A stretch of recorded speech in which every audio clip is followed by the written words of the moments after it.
जय श्री श्याम। नमस्कार दोस्तों, मैं आपका दोस्त प्रमोद सिंह तंवर वीआरबी एजुकेशन पर आपका हार्दिक अभिनंदन एवं स्वागत करता हूं। दोस्तों, मैं आपके लिए न्यूट्रिशंस का जो दूसरा जो पार्ट है वो लेकर आया हूं। इस न्यूट्रिशन के में जो आपको दिखाई दे रहा है वो टॉपिक पोषण, इसके अंदर जो दूसरा पार्ट है उसके अंदर हम लेकर चलेंगे। बहुत ही एक अच्छे जानदार और शानदार क्वेश्चन के साथ हम देखेंगे। दोस्तों, आपको मैं बता दूं कि आर्मी अग्निवीर में यहां से क्वेश्चन जरूर पुट होता है। जी हां दोस्तों, आर्मी अग्निवीर में इस न्यूट्रिशन या फिर वो बात करें पोषण, इस टॉपिक से एक क्वेश्चन तो अनिवार्य है दोस्तों। ये तो आना ही आना है, छपेगा दोस्तों। यहां इस साइंस की क्लास में जो बोर्ड पर छपेगा दोस्तों, वो आपके एग्जाम में छपेगा। तो हम चलते हैं दोस्तों पोषण की तरफ। और पोषण में देखिए दोस्तों, मैं आपको थोड़ा सा बात बताना चाहूंगा कि जो न्यूट्रिशंस हैं वो हमारे लिए कितने बेहद जरूरी हैं। वो हमारे लिए जरूरी, जैसे ही इंजन को ऑयल चाहिए होता है वैसे ही हमारी बॉडी को चलने के लिए न्यूट्रिशन चाहिए होते हैं। केवल हमारे को डेली रूटीन में एक रोटी सब्जी खाने से ही हमारा काम नहीं चलता दोस्तों। हमारे शरीर में ग्रोथ के लिए, कि हमारे शरीर में कोई डिजीज ना हो, ग्रोथ प्रॉपर हो और माइंड चले, हेल्थी एंड वेल्थी रहे हमारा शरीर, इसके लिए हमें अच्छे न्यूट्रिशन की जरूरत पड़ती है। हमें प्रॉपर कैलोरी बर्न करनी पड़ती है, प्रॉपर कैलोरी एनर्जी चाहिए होती है हमें, यदि हमें स्वस्थ रहना है। तो आप मेरे ख्याल से सभी स्वस्थ होंगे, अच्छे होंगे, और मैं आपके भगवान से यही मनोकामना करता हूं कि उम्मीद करता हूं कि आप बहुत अच्छे होंगे। ठीक है दोस्तों, तो अब चलते हैं पोषण के अंदर। हमने लास्ट टाइम देखा था दोस्तों, वो था अपना विटामिन्स। ठीक है दोस्तों, विटामिन्स था। अब हम देखते हैं कि विटामिन्स के अलावा और कौन कौन से न्यूट्रिशंस हैं दोस्तों। तो वो है हमारे पास, जैसे एक है कार्बोहाइड्रेट। जी हाँ दोस्तों, कार्बोहाइड्रेट। एक है दोस्तों आपका प्रोटीन, और एक है दोस्तों जैसे आपका वसा। और हमने ये तो पढ़ ही लिया था दोस्तों विटामिन्स के बारे में। ठीक है, तो थोड़ा सा पहले इनमें डिस्कस कर लेते हैं। कार्बोहाइड्रेट, प्रोटीन और वसा, दोनों ये तीनों जो हैं, कार्बोहाइड्रेट, प्रोटीन, वसा, ये हमारे शरीर में एनर्जी लिबरेट करते हैं, एनर्जी प्रोड्यूस करते हैं, एनर्जी प्रदान करते हैं। जबकि ये एनर्जी का सोर्स नहीं होता है, ये हमें शरीर में ऊर्जा नहीं देता है। कौन दोस्तों? विटामिन। तो एनर्जी कौन कौन देते हैं? कार्बोहाइड्रेट देता है, प्रोटीन देता है और वसा देता है। अब देखिएगा दोस्तों, इनमें फर्क है क्या है। ये दोस्तों CHO से मिलकर बना होता है। CHO बोले तो कार्बन, हाइड्रोजन तथा ऑक्सीजन, इसके मिलने से बना होता है कार्बोहाइड्रेट। प्रोटीन जो होते हैं दोस्तों, वो अमीनो अम्ल से मिलकर बने होते हैं। किससे मिलकर बने होते हैं दोस्तों? अमीनो अम्ल, अमीनो एसिड, इससे मिलकर बना होता है दोस्तों क्या? प्रोटीन। और वसा जो होता है दोस्तों, वो CHO के साथ साथ नाइट्रोजन का यूज होने से क्या बनता है दोस्तों? वसा बनते हैं। और जो प्रोटीन विटामिन बताया मैंने, ये एनर्जी के सोर्स नहीं होते हैं। ये किसी ना किसी कोई ना कोई सोर्स होता है इनको लेने के लिए, विटामिन को लेने के लिए। ये हमने पहले ही पढ़ लिया दोस्तों। कार्बोहाइड्रेट है, ये हमारी बॉडी को सबसे ज्यादा एनर्जी देता है। 50 से 70% एनर्जी हमें जो देता है वो कौन देता है? कार्बोहाइड्रेट देता है। हमारी बॉडी के अंदर 50 से 70% की एनर्जी लिबरेट करने का जो काम करता है वो कौन करता है दोस्तों? कार्बोहाइड्रेट। प्रोटीन जो है दोस्तों, वो आपको लगभग 15 से 20% एनर्जी देने का काम करता है। बाकी का जो काम है वो बताऊंगा अभी, लेकिन हम केवल एनर्जी की बात कर रहे हैं। हमारी बॉडी में 50 से 70% एनर्जी कार्बोहाइड्रेट देता है, और प्रोटीन जो है 15 से 20% देता है। जबकि जो वसा होती है दोस्तों, वो हमें शरीर में 20 से 30% एनर्जी देता है। अब बात करें कि ये तो हमारे बॉडी में एनर्जी लेवल की बात कर रहे हैं कि 50 से 70% मैक्सिमम एनर्जी लिबरेट होती है कार्बोहाइड्रेट से। उससे यदि कम की बात करें वसा से, और उससे कम प्रोटीन से। यदि पर यूनिट की बात करें, पर ग्राम की बात करें दोस्तों, यदि पर ग्राम की बात करें तो पर ग्राम में सर्वाधिक एनर्जी जो मिलती है वो मिलती है किससे? वसा से। 9.2 किलो कैलोरी पर ग्राम। ये यहां से मिलती है लगभग दोस्तों 4.2, और यहां से मिलती है लगभग 4.1। पर ग्राम में सर्वाधिक एनर्जी लिबरेट करता है वसा। यदि all over body energy use होती है, प्रोड्यूस होती है, तो वहां कहां से? कार्बोहाइड्रेट से। अब बात करें कि कार्बोहाइड्रेट में पर ग्राम कितनी एनर्जी लिबरेट होती है? 4.1, प्रोटीन में 4.2, और वसा में दोस्तों फैट में कितना होता है? 9.2। इसके सोर्सेज क्या क्या हैं दोस्तों?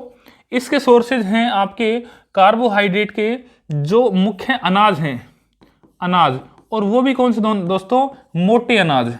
ये मोटे अनाज जो है सारे सारे किसके सोर्स हैं, कार्बोहाइड्रेट के हैं। जैसे आपका इसमें क्या क्या हो गया दोस्तों, आपका हो गया गेहूं, गेहूं हो गया, चावल हो गए, बाजरा हो गया। जी हाँ दोस्तों, गेहूं, चावल, बाजरा, मक्का, मक्का एटसेट्रा। ठीक है दोस्तों, ये हो गया। इसके अलावा बात करें किसमें, ये सब्जी की बात करें तो आपका आलू, शकरकंद,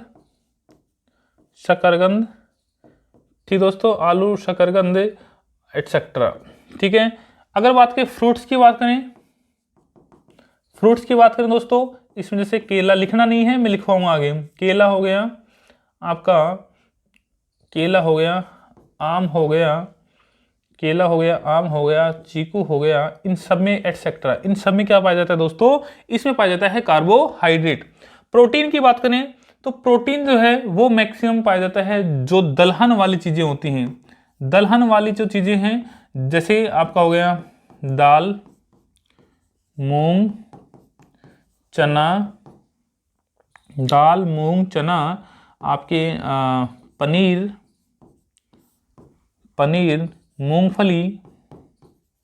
मूंगफली, सोयाबीन,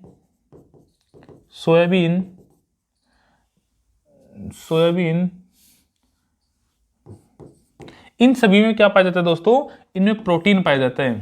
ठीक है, उसके बाद बात करें वसा की, तो वसा जो है वो चिकनी चीजों में पाया जाता है, जैसे वनस्पति घी, तेल, मांस, मछली, अंडे का ये तो बीच का भाग है और ये आउटर भाग है। ठीक है, आउटर भाग में क्या मिलता है, प्रोटीन, और जो इनर जो पार्ट होता है उसके अंदर क्या मिलता है, वसा मिलता है। ठीक दोस्तों, तो क्या देखा आपने, कार्बोहाइड्रेट, प्रोटीन, वसा, इनमें डिफरेंट देखा। कार्बोहाइड्रेट CHO से मिलकर बना होता है। कार्बोहाइड्रेट में 50 से 70% एनर्जी मिलती है हमारी बॉडी को। कार्बोहाइड्रेट के पर ग्राम से 4.1 कैलोरी एनर्जी प्राप्त होती है। मोटे अनाजों में गेहूं, चना, जौ, बाजरा, मक्का, इनमें क्या मिलता है आपको, कार्बोहाइड्रेट। आलू, शकरकंद, इनमें क्या मिलता है आपको, सब्जी में मिलता है।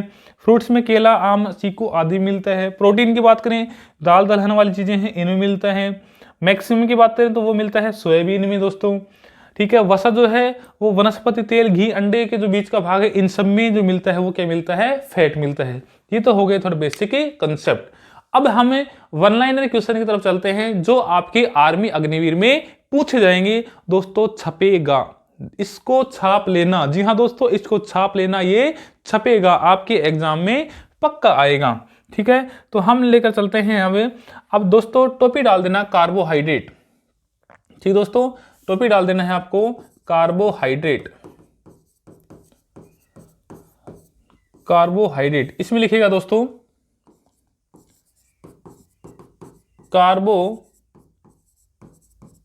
कार्बोहाइड्रेट का निर्माण CHO से होता है, कार्बन, हाइड्रोजन, ऑक्सीजन से होता है। ठीक है,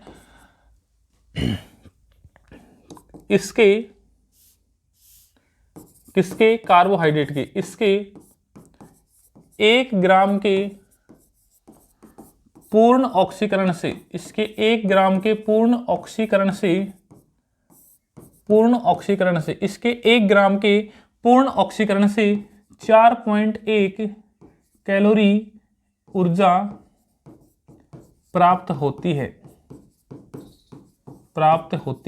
ठीक है दोस्तों, कार्बोहाइड्रेट के 1 ग्राम पूर्ण ऑक्सीकरण से लगभग 4.1 कैलोरी एनर्जी लिबरेट होती है। ठीक है, कार्बोहाइड्रेट की बात करें तो इसे क्या कहा जाता है, ये बहुत ज्यादा एनर्जी देता है। इससे शरीर को 50 से 70% ऊर्जा प्राप्त होती है। ठीक है दोस्तों, कार्बोहाइड्रेट है जो इससे शरीर को 50 से 70% एनर्जी प्राप्त होती है। 50 से 70% ऊर्जा जो प्राप्त होती है हमें कार्बोहाइड्रेट से प्राप्त होती है। या बात करें कार्बोहाइड्रेट से कार्बोहाइड्रेट से सर्वाधिक ऊर्जा प्राप्त होती है। सर्वाधिक ऊर्जा प्राप्त होती है किससे? कार्बोहाइड्रेट से। ठीक है दोस्तों, अब बात करते हैं हम क्या कि इसे क्या कहा जाता है। तो इसे कहा जाता है, इसे तत्कालिक ईंधन का स्रोत, तत्कालिक ईंधन का स्रोत, इमरजेंसी फ्यूल। इसे तत्कालिक ईंधन का स्रोत कहा जाता है। जब हमारे शरीर को बहुत जल्दी एनर्जी चाहिए होती है, उस टाइम पर हमें किसका सेवन करना चाहिए? कार्बोहाइड्रेट का सेवन करना चाहिए, क्योंकि इसे इमरजेंसी फ्यूल कहा जाता है, तत्कालिक ईंधन का स्रोत कहा जाता है। और इसके बहुत अच्छे सोर्सेज की बात करें, स्रोत की बात करें दोस्तों, तो स्रोत में आपका जैसे अनाज की बात करें तो अनाज में है आपका कौन सा दोस्तों? वो है आपका चावल। चावल में दोस्तों सर्वाधिक होता है, मैक्सिमम कार्बोहाइड्रेट होता है। यदि फ्रूट की बात करूं तो दोस्तों केला में क्या होता है? सर्वाधिक होता है। ठीक है, अगर बात करें दोस्तों सब्जी की बात करें तो वो है आपका आलू में भी क्या होती है? सर्वाधिक होती है, मैक्सिमम होती है। ठीक है, ये जो है सोर्स, इसमें चावल में सर्वाधिक, केले में भी सर्वाधिक, आलू में सर्वाधिक। इसके अलावा दोस्तों चावल के अलावा क्या क्या हो जाएंगे आपके? गेहूं हो जाएगा, बाजरा हो जाएगा, गेहूं बाजरा जो आपका गेहूं बाजरा जो आदि हो गया। केला की बात करें दोस्तों तो केला के साथ साथ आपका क्या हो गया? आपका हो गया आम, चीकू आदि हो जाएगा। ठीक है, आलू के साथ साथ दोस्तों शकरकंद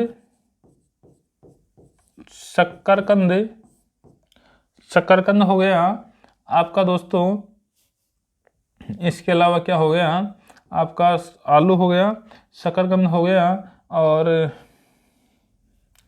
और दोस्तों आपके सब्जी में क्या हो गया?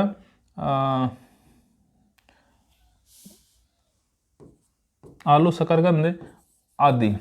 ठीक दोस्तों, इनके अलावा आलू शकरकंद वगैरह जो हैं, इनके अलावा कुछ ऐसी जो मीठी सब्जियां हैं वो किसमें? वो इसके सोर्स, सब्जियां सारी ही सब्जियों में शकरकंद ये पाया जाता है, कार्बोहाइड्रेट पाया जाता है। लेकिन मैं मैक्सिमम की बात कर रहा हूं तो मैक्सिमम जैसे आलू और शकरकंद में पाया जाता है, इवन गाजर में पाया जाता है दोस्तों। ठीक है, इसके अलावा तो कार्बोहाइड्रेट की बात करें तो कार्बोहाइड्रेट का निर्माण CHO से होता है। कार्बोहाइड्रेट के इसके 1 ग्राम पूर्ण ऑक्सीकरण से 4.1 कैलोरी ऊर्जा मिलती है। इसमें शरीर से 50 से 70% ऊर्जा मिलती है। कार्बोहाइड्रेट से सर्वाधिक ऊर्जा प्राप्त होती है। इसे तत्कालिक ईंधन का स्रोत कहा जाता है। और सोर्स की बात करें तो चावल, गेहूं, बाजरा, जौ, केला, आम, चीकू आदि, आलू, शकरकंद और गाजर वगैरह आदि। ये किसकी बात कर रहा हूं दोस्तों? ये कार्बोहाइड्रेट की बात कर रहा हूं। अगर कार्बोहाइड्रेट की कमी होगी तो क्या होगा दोस्तों? तो कार्बोहाइड्रेट की कमी होगी तो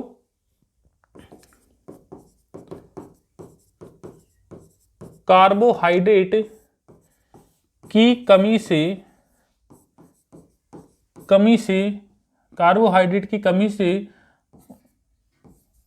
वजन कम रहता है और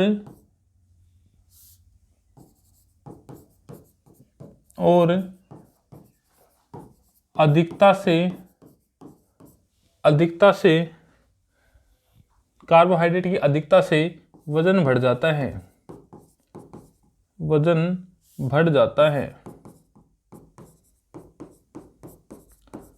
अधिकता से वजन बढ़ जाता है।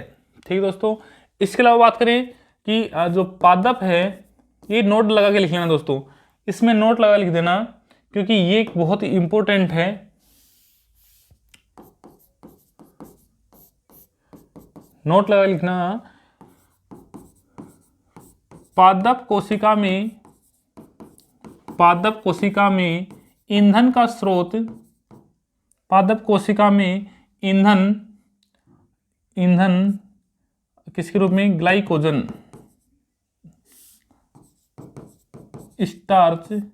या मंड के रूप में, जबकि जंतु कोशिका में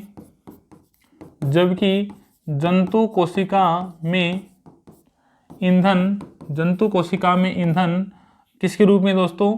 जंतु कोशिका में ईंधन ग्लाइकोजन के रूप में संचित होता है। बहुत जरूरी है दोस्तों, ये क्वेश्चन आपके लिए बहुत जरूरी है। आर्मी अग्निवीर को लेकर पादप कोशिका में ईंधन स्टार्च या मंड के रूप में, जबकि जंतु कोशिका में ईंधन ग्लाइकोजन के रूप में संचित होता है। बोलो बाकी बिहारी लाल की जय। ठीक है दोस्तों, अब चलते हैं थोड़ा सा और आगे। हम दोस्तों एक आपने प्रैक्टिकल सुना होगा, एक प्रैक्टिकल देखा होगा, किसका दोस्तों? कार्बोहाइड्रेट का।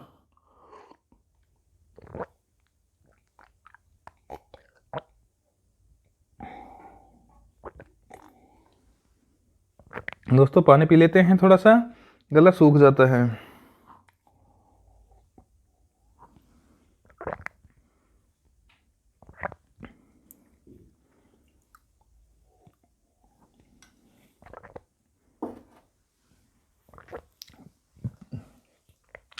एक प्रैक्टिकल देखा होगा दोस्तों स्टार्च का। क्या? ये भी नोट लगा लिख लेना। स्टार्च की क्रिया किससे? आयोडीन से करवाने पर। स्टार्च की क्रिया आयोडीन से कराने पर वह नीले रंग का हो जाता है। स्टार्च की क्रिया आयोडीन से कराने पर वह नीले रंग का हो जाता है। दोस्तों ये आपके लिए बहुत जरूरी था। ठीक है, अब चलते हैं दोस्तों, कार्बोहाइड्रेट हो गया हमारा। अब चलते हैं हम किसकी तरफ है? प्रोटीन की तरफ। ठीक है, प्रोटीन की तरफ चलते हैं दोस्तों। प्रोटीन का क्या है? प्रोटीन जो है दोस्तों वो भी हमें ऊर्जा का स्रोत होता है, ऊर्जा देता है। ठीक है, तो यह भी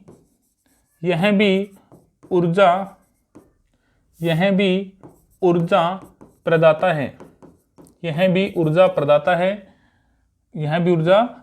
है। इसके 1 ग्राम के पूर्ण ऑक्सीकरण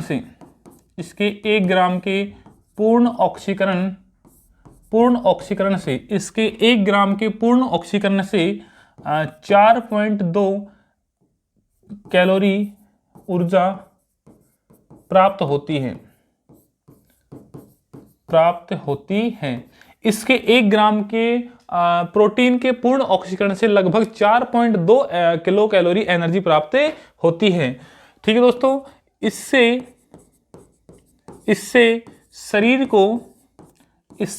को 15 से 20% ऊर्जा प्राप्त होती है। इससे शरीर को 15 से 20% ऊर्जा प्राप्त होती है। क्योंकि 15 से 20% ऊर्जा प्राप्त होती है, मैक्सिमम की बात करें तो कार्बोहाइड्रेट से प्राप्त होती है। 15 से 20% की बात करें तो वो आपका प्रोटीन दे रहा है, और 20 से 30% की बात करें तो वो आपको कौन दे रहा है दोस्तों? फैट दे रहा है। ठीक है, अब बात करते हैं क्या कि प्रोटीन की यदि शरीर में कमी होगी तो क्या प्रॉब्लम होगी दोस्तों? तो प्रोटीन की कमी से, ये इंपॉर्टेंट है वैसे, प्रोटीन की कमी से बच्चों में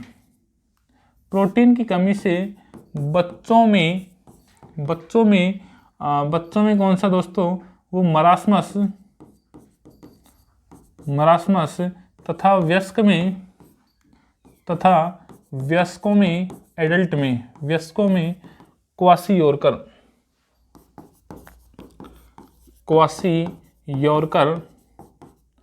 रोग हो जाते हैं। इसमें क्या होता है दोस्तों? कुपोषण का शिकार हो जाते हैं। प्रोटीन प्रॉपर नहीं मिल पाता यदि बच्चों को, तो प्रोटीन नहीं मिलने से हाथ पैर दुबले पतले हो जाते हैं, पेट आवश्यकता से ज्यादा बड़ा हो जाता है, शरीर हल्का सा नीला पड़ने लग जाता है। तो इसमें कुपोषण जैसे शिकार का पता लग जाता है। तो प्रोटीन की कमी किसी भी बच्चे में नहीं रहनी चाहिए, भले ही उनको एक्स्ट्रा सोर्सेज प्रोटीन एक्स वगैरह दिलाया जाना चाहिए। ये इनकी ज़्यादा भी ज़रूरी नहीं है, इनका जितनी रिक्वायरमेंट होती है उतना हमारे लिए बहुत ज़रूरी है। तो आप सभी को प्रोटीन को प्रॉपर डाइट के रूप में रखना चाहिए। अब बात करते हैं इसके सोर्सेज क्या क्या हैं, क्योंकि सोर्स बताऊंगा मैं आपको तभी तो उनको खा पाओगे आप। तो मैं कह रहा हूं कि यदि आपको सही रहना है, स्वयं कुशल रहना है, अच्छा स्वस्थ रहना है आपको, तो प्रोटीन के जो सोर्सेज हैं उनको आपको मेंटेन रखना पड़ेगा। सोर्स की बात करें तो दोस्तों सोयाबीन जो है उसमें सर्वाधिक पाया जाता है। तो सोयाबीन में दोस्तों क्या पाया जाता है, सर्वाधिक पाया जाता है। और सोयाबीन में यदि सर्वाधिक पाया जा रहा है दोस्तों, तो हम कहेंगे सोयाबीन में क्या पाया जा रहा है दोस्तों, ये सर्वाधिक पाया जाता है। ठीक है, अब बात करें सोयाबीन के अलावा। सोयाबीन के अलावा दोस्तों वो है जैसे अंडा, अंडा हो गया आपका दोस्तों, दूध हो गया आपका, पनीर हो गया, अंडा, दूध, पनीर, सोयाबीन, सभी दालें, मूंगफली, इन सभी में दोस्तों एटसेट्रा। ठीक है, इन सभी में मैक्सिमम पाया जाता है क्या आपका दोस्तों, प्रोटीन। और मैक्सिमम की बात करें तो मैक्सिमम भी किस में पाया जाता है, वो पाया जाता है सोयाबीन में। तो सोयाबीन आपके लिए बहुत, सोयाबीन की एक तो दोस्तों भी बीज जो आते हैं उस बीज की बात कर रहा हूं मैं, जिनको भिगोकर हमें चने के रूप में खाना चाहिए। तो इसमें सर्वाधिक सोयाबीन में क्या पाया जाता है, प्रोटीन पाया जाता है। इसके अलावा अंडा, दूध, पनीर जो दालें हैं उनमें भी आपका जो है प्रोटीन पाया जाता है। तो ये सोर्स हो गए। कमी होगी तो इसमें शरीर दुबला पतला हो जाएगा और क्वाशियोरकर और मरासमस डिजीज हो सकती है। दोस्तों ये आपके लिए बहुत जरूरी है, क्या ये आपके लिए जो है प्रोटीन बहुत जरूरी है। इसके अलावा क्या काम करता है, इसका प्रमुख कार्य प्रोटीन का, इसका प्रमुख कार्य, किसका प्रमुख कार्य है, प्रोटीन का। प्रोटीन का जो प्रमुख कार्य है वो क्या है दोस्तों, तो इसका प्रमुख कार्य शरीर को ऊर्जा देने के साथ साथ, शरीर को ऊर्जा देने के साथ साथ, शरीर को ऊर्जा देने के साथ साथ शरीर में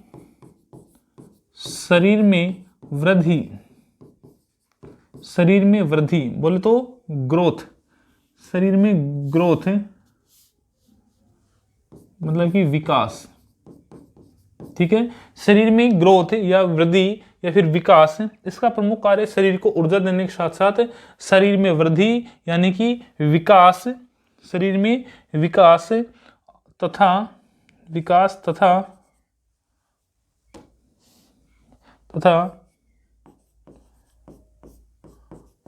शरीर की टूट फूट की मरम्मत करना, शरीर की टूट फूट की मरम्मत करना होता है। इसमें जो कोशिकाएं होती हैं, डेड सेल होती हैं, उनको रीजनरेट करने में और हमारे जो डेड टिश्यूज होते हैं उनको रीजनरेट करने में, तथा कोशिकाओं में जो टूट फूट हो जाती है उस कंडीशन में उनको जल्दी से रिकवर करने के लिए हमें बेहद जरूरी है क्या, प्रोटीन। और प्रोटीन का जो प्रमुख कार्य है वो ऊर्जा देने के साथ साथ शरीर में वृद्धि, विकास और टूट फूट की मरम्मत करना होता है।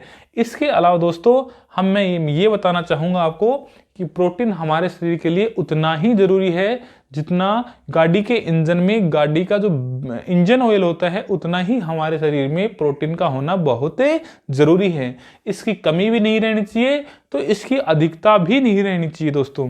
ठीक है, तो हम जो है इनके सोर्सेज ले लेते हैं और खा लेते हैं, इनसे हमें प्रोटीन की पूर्ति हो जाती है।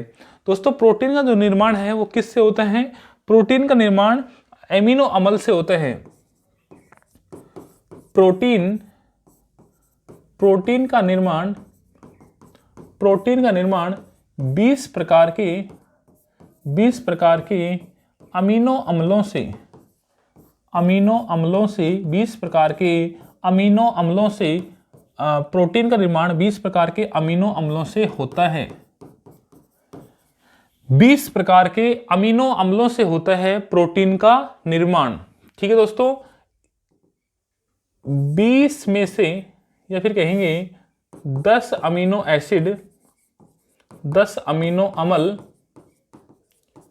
शरीर श्वम बनाता है, शरीर श्वम बनाता है और 10 स्रोत से मिलता है, स्रोतों से मिलता है। ठीक है दोस्तों, 20 प्रकार के अमीनो एसिड जो होते हैं उनमें से 10 हमारे शरीर में श्वम बनते हैं और जो 10 हैं वो हमारे जो रिसोर्स जो होते हैं उनसे मिलते हैं। जो प्रोटीन के जो 20 प्रकार के एसिड हैं अमीनो वो इस प्रकार से मिलते हैं। ठीक है दोस्तों, तो हमें जो प्रोटीन है, प्रोटीन हमारी मसल्स जो हैं उनको मजबूत रखने के लिए, हमारे को मजबूती देने के लिए प्रोटीन की बहुत ज़्यादा ज़रूरत पड़ती है। तो हमें प्रोटीन को प्रॉपर डाइट के रूप में रखना चाहिए। इसके अलावा दोस्तों तीसरा जो आता है वो आपका है दोस्तों वसा। ठीक है दोस्तों, क्या है आपका वसा, फैट।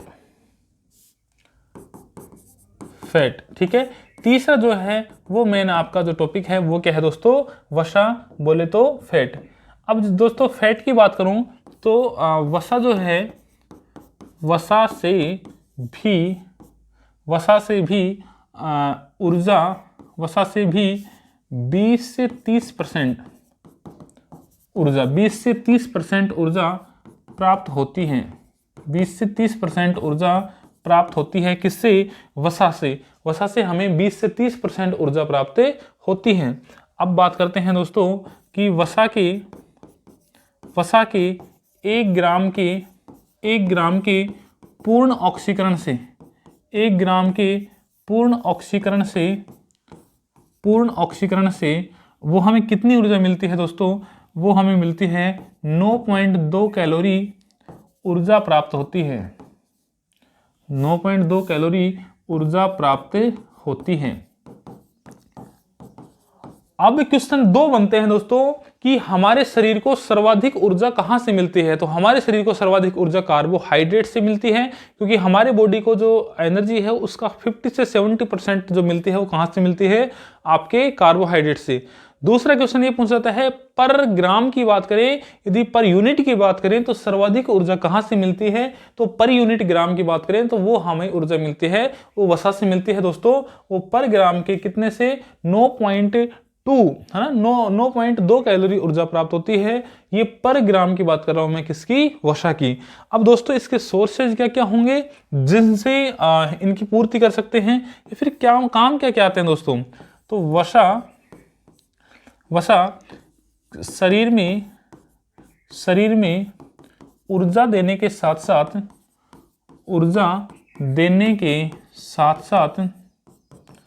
साथ शरीर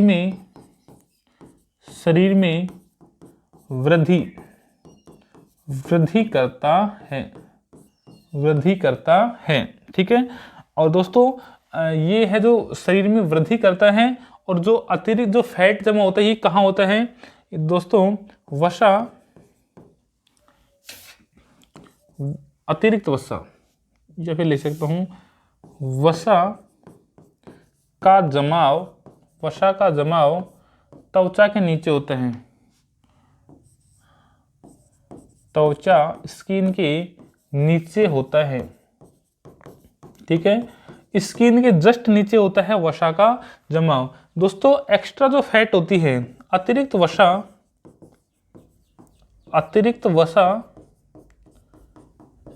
एडिपोज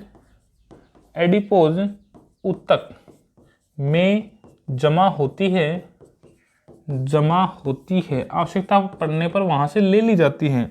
अतिरिक्त वसा एडिपोज ऊतक में जमा होती है, जिसे क्या कहा जाता है दोस्तों, जिसे वसा का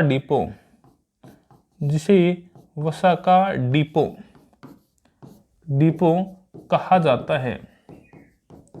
ठीक है, जिसे वसा का डिपो कहा जाता है। जो एक्स्ट्रा फैट होती है वो एडिपोज ऊतक में जाकर जमा हो जाती है, जिसे वसा का क्या कहा जाता है, डिपो। जैसे रोडवेज बस है तो वो डिपो में जाके खड़ी हो जाती हैं, वैसे ही हमारी जो एक्स्ट्रा फैट जो होती है वो किस में आती है, वसा के डिपो जो है आपका एडिपोज ऊतक उसमें जमा हो जाती है, इसलिए इसको बोल दिया वसा का डिपो।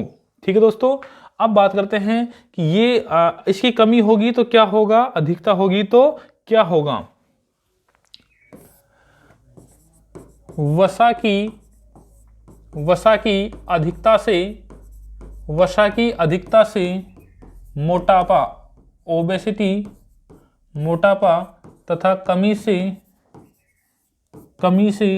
दुबलापन, हो जाता है, यानी कि कमजोर हो जाता है। यदि कमी रहेगी तो कमजोर होगा, और यदि अधिकता होगी तो ओबेसिटी, मोटापा होगा, क्योंकि मैंने बताया स्किन के जस्ट नीचे जमा होती है। और ज्यादातर जो पेट जो बाहर आता है वो हमारा किसकी वजह से आता है दोस्तों, ये वसा की वजह से आता है। अब बात करते हैं क्या इनके सोर्सेज क्या क्या हैं, स्रोत क्या क्या हैं। तो इनके सोर्स बताया मैंने आपको, घी हो गया, तेल हो गया, मांस हो गया, मांस मछली, घी, तेल, अंडे का बीच का भाग,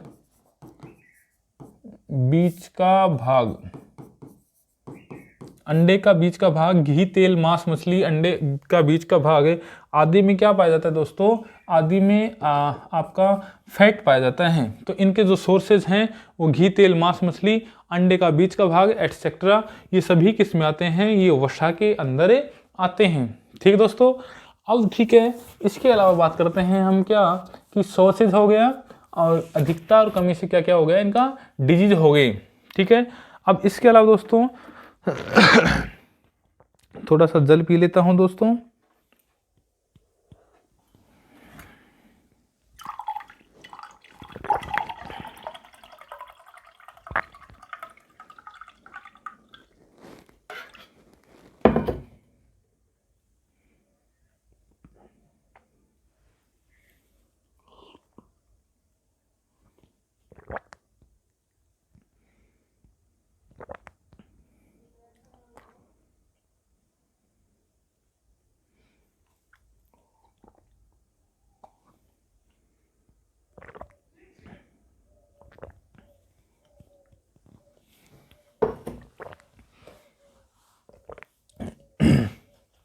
ठीक दोस्तों, तो वसा की अधिकता से मोटापा हो गया, कमी से दुबलापन हो गया, स्रोत हो गए घी, तेल, मांस, मछली, अंडे आदि।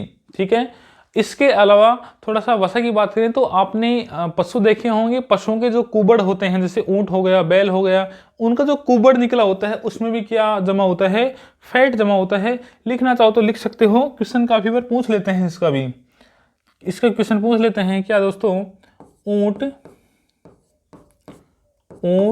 बैल आदि के कुबड़ में वसा का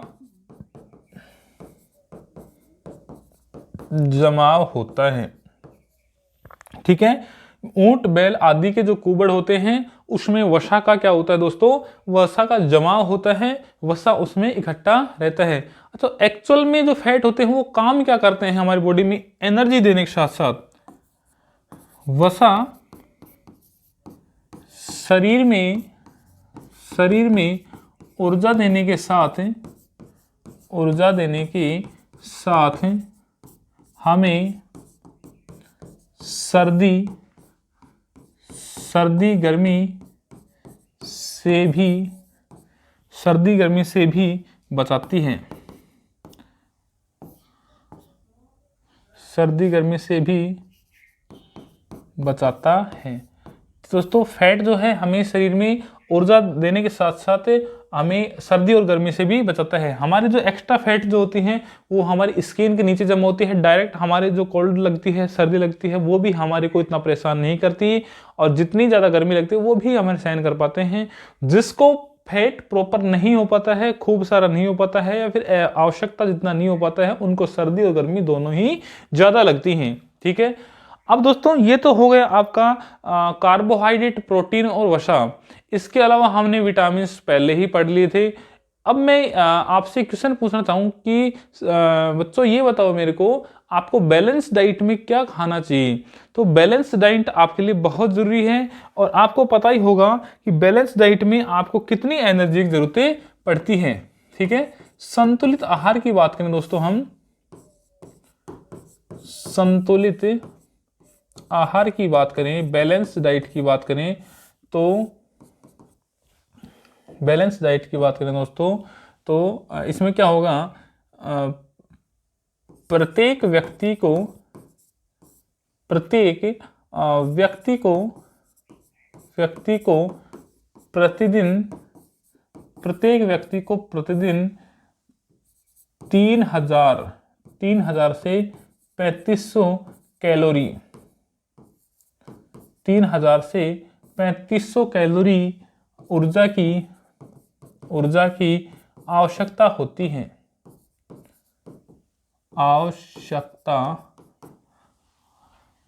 आवश्यकता होती है 3000 से 3500 कैलोरी की एनर्जी की आवश्यकता होती है। किसमें दोस्तों, बैलेंस डाइट में, जिसका जो मनुष्य को 500 से 700 ग्राम कार्बोहाइड्रेट, 500 से 700 ग्राम कार्बोहाइड्रेट, 90 ग्राम प्रोटीन तथा 50 से 70 ग्राम वसा की मनुष्य को 5 से 700 ग्राम कार्बोहाइड्रेट, 90 ग्राम प्रोटीन तथा 50 से 70 ग्राम वसा की पूर्ण ऑक्सीकरण से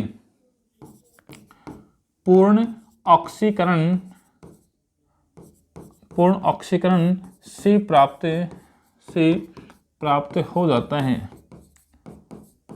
हो जाता है। ठीक है, मनुष्य को 500 से 700 ग्राम कार्बोहाइड्रेट, 90 ग्राम प्रोटीन तथा 50 से 70 ग्राम वसा के पूर्ण ऑक्सीकरण से प्राप्त हो जाता है। तो आप भी ये अनुमान लगाना कि आप जो है वो इनमें से कितना क्या खा लेते हो कि आपको प्रॉपर इतनी एनर्जी लिबरेट हो पा रही है या फिर नहीं हो पा रही। यदि नहीं हो पा रही है तो आपके इनके सोर्सेज खाने होंगे, क्योंकि यदि आपको अपना जो बॉडी है उसको बैलेंस रखना है, उनको स्वस्थ रखना है, उसको हेल्थ एंड वेल्थ रखना है, तो आपको ये बैलेंस डाइटें खानी चाहिए। ठीक है दोस्तों, हम मिलेंगे ब्रेक के बाद अगले एपिसोड में। बहुत जल्दी लेकर आ रहे हैं अगला एपिसोड, और मिलेंगे नेक्स्ट वीडियो में। जय हिंद, जय भारत। दोस्तों जुड़े रहना VRB एजुकेशन पर।